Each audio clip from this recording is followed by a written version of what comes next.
ಇನ್ನು ಬಂಧನವಾಗಿರುವಂತಹ ಪ್ರಜ್ವಲ್ ರೇವಣ್ಣನನ್ನ ವಿಚಾರಣೆ ನಡೆಸೋದು ಎಸ್ಐಟಿ ಅಧಿಕಾರಿಗಳಿಗೆ ದೊಡ್ಡ ಸವಾಲಾಗಿ ಪರಿಣಮಿಸಿದೆ. ಸಂತ್ರಸ್ತೆಯರ ಫೋಟೋವನ್ನ ಮುಂದಿಟ್ಟು ಪ್ರಶ್ನೆ ಕೇಳಿದ್ರೆ ಇವ್ರ್ಯಾರು ನನಗೆ ಗೊತ್ತೇ ಇಲ್ಲ, ಇವ್ರು ಯಾಕೆ ನನ್ನ ವಿರುದ್ಧ ದೂರು ಕೊಟ್ಟರು ಅಂತ ಹೇಳಿ ಅಧಿಕಾರಿಗಳಿಗೆ ಪ್ರಜ್ವಲ್ ಮರು ಪ್ರಶ್ನೆ ಹಾಕ್ತಾ ಇದ್ದಾರಂತೆ.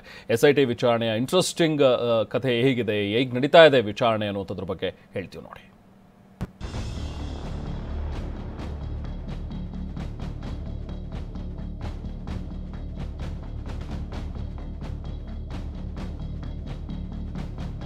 ರಾತ್ರಿ 10 ಗಂಟೆವರೆಗೂ ಪ್ರಜ್ವಲ್ ರೇವಣ್ಣ ವಿಚಾರಣೆ. ಸಮರ್ಪಕ ಉತ್ತರ ನೀಡದೆ ಜಾರಿಕೊಳ್ತಿರುವ ಪ್ರಜ್ವಲ್. ಮೊದಲ ರಾತ್ರಿ ಪ್ರಜ್ವಲ್ ರೇವಣ್ಣಗೆ ಎಸ್ಐಟಿ ಕಚೇರಿಯಲ್ಲಿ ಇದು ಮೊದಲ ರಾತ್ರಿ. ಅದಕ್ಕಾಗಿಯೇ ಏನೋ 11:30ರವರೆಗೂ ಪ್ರಜ್ವಲ್ಗೆ ನಿದ್ದೆನೇ ಬಂದಿಲ್ಲ. ಜೂನ್ 6ರವರೆಗೂ ಎಸ್ಐಟಿ ಕಸ್ಟಡಿಯಲ್ಲಿರುವ ಪ್ರಜ್ವಲ್ನನ್ನ ನಿನ್ನೆ ರಾತ್ರಿ 10 ಗಂಟೆವರೆಗೂ ಅಧಿಕಾರಿಗಳು ವಿಚಾರಣೆ ನಡೆಸಿದ್ದಾರೆ. ಆದ್ರೆ ಯಾವುದೇ ಪ್ರಶ್ನೆ ಕೇಳಿದ್ರೂ ಪ್ರಜ್ವಲ್ ಮಾತ್ರ ಉತ್ತರಿಸದೆ ಜಾರಿಕೊಳ್ತಿದ್ದಾರೆ. ಸಮರ್ಪಕವಾಗಿ ಉತ್ತರ ಕೊಡ್ತಾ ಇಲ್ಲ. ನಿನ್ನೆ ರಾತ್ರಿ ವಿಚಾರಣೆ ಬಳಿಕ ಕೊನೆಗೆ ಎಸ್ಐಟಿ ಸಿಬ್ಬಂದಿ ಊಟ ಕೊಟ್ಟು ತೆರಳಿದ್ರು. ಆದ್ರೆ ರಾತ್ರಿ 11:30 ಆದ್ರೂ ನಿದ್ದೆ ಮಾಡದೆ ಅತ್ಯಾಚಾರ ಆರೋಪಿ ಪ್ರಜ್ವಲ್ ಕೂತಿದ್ದ. ನಿಮ್ಮ ಕೆಲಸ ಮಾಡಿ ನಾನೇನು ಹೇಳಲ್ಲ ಅಂತಿರೋ ಪ್ರಜ್ವಲ್ ಬಾಯಿ ಬಿಡಿಸೋದು ಎಸ್ಐಟಿಗೆ ದೊಡ್ಡ ಸವಾಲು. ಪ್ರಜ್ವಲ್ ಎಸ್ಐಟಿ ವಶದಲ್ಲಿದ್ರೂ ಆತನಿಂದ ಪ್ರಕರಣಗಳ ವಿಚಾರಣೆ ನಡೆಸೋದು ಅಧಿಕಾರಿಗಳಿಗೆ ಸವಾಲಾಗಿ ಪರಿಣಮಿಸ್ತಾ ಇದೆ. ಯಾಕೆಂದ್ರೆ ಪ್ರಜ್ವಲ್ ಹಳೆ ಮೊಬೈಲ್ ಇಲ್ಲ, ಹೊಸ ಮೊಬೈಲ್ನಲ್ಲಿ ಪ್ರಕರಣಕ್ಕೆ ಸಂಬಂಧಿಸಿದಂತೆ ಏನೂ ಸಿಗ್ತಾನೂ ಇಲ್ಲ.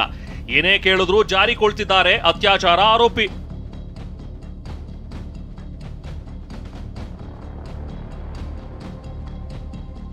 ದೂರು ಕೊಟ್ಟ ಮಹಿಳೆ ನಿಮಗೆ ಗೊತ್ತಾ? ನನಗೆ ದೂರು ಕೊಟ್ಟ ಮಹಿಳೆ ಯಾರು ಅನ್ನೋದೇ ಗೊತ್ತಿಲ್ಲ. ನಮ್ಮ ಮನೆ ಕೆಲಸಗಾರರು ಎಷ್ಟು ಜನ ಅನ್ನೋದೇ ಗೊತ್ತಿಲ್ಲ.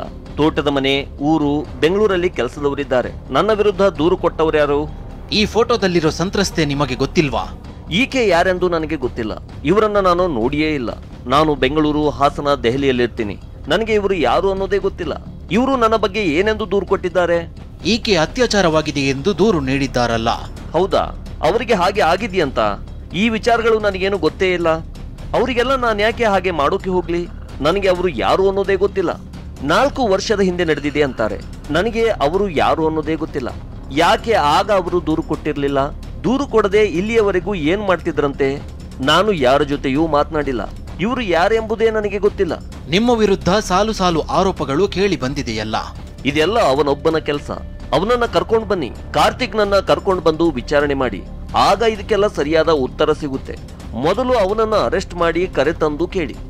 ಎಷ್ಟು ದುಡ್ಡು ಕೊಟ್ಟು ಈಕೆಯನ್ನ ಕರೆತಂದಿದ್ದಾನೆ, ಆಗ ಎಲ್ಲ ಉತ್ತರ ನಿಮಗೆ ಸಿಗುತ್ತೆ. ನೀವು ಬಳಸುತ್ತಿದ್ದ ಮೊಬೈಲ್ ಏನಾಯ್ತು? ನಾನು ಬಳಸೋ ಮೊಬೈಲ್ ನನ್ನ ಬಳಿ ಇತ್ತು. ಅದು ಈಗ ನಿಮ್ಮ ಬಳಿ ಇದೆ. ಅದನ್ನ ಬಿಟ್ಟು ಇನ್ಯಾವ ಮೊಬೈಲ್ ಇಲ್ಲ. ನನಗೆ ಗೊತ್ತಿಲ್ಲ, ಬಹುಶಃ ಅದು ಕಳೆದು ಹೋಗಿರ್ಬೇಕು. ಆ ಮೊಬೈಲ್ ನಾನು ಬಳಸುತ್ತಲೇ ಇರಲಿಲ್ಲ. ನನ್ನ ಮೊಬೈಲ್ಗಳು PA ಬಳಿ ಇರುತ್ತವೆ. ಅವರೇನೋ ಕಳೆದು ಹೋಗಿದೆ ಎನ್ನುತ್ತಿದ್ರು. ಕಳೆದ ವರ್ಷ ಅದರ ಬಗ್ಗೆ ಕಂಪ್ಲೇಂಟ್ ಕೂಡ ಆಗಿರಬೇಕು. ಬೆಂಗಳೂರಿನ ಸಿವಿಲ್ ಕೋರ್ಟ್ ಪ್ರಜ್ವಲ್ನನ್ನ 6 ದಿನ ಎಸ್ಐಟಿ ಕಸ್ಟಡಿಗೆ ನೀಡಿದೆ.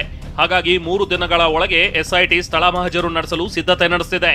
ಅತ್ಯಾಚಾರ ಆರೋಪಿ ಪ್ರಜ್ವಲ್ ಕರೆದೊಯ್ದು ಹಾಸನ ಸರ್ಕಾರಿ MP ನಿವಾಸ, ಹೊಳೆನರಸೀಪುರದ ಮನೆ, ಫಾರ್ಮ್ ಹೌಸ್ ಸೇರಿ ಇತರ ಕಡೆಗೆ ಸ್ಥಳ ಮಹಜರು ನಡೆಸಲಾಗುತ್ತೆ.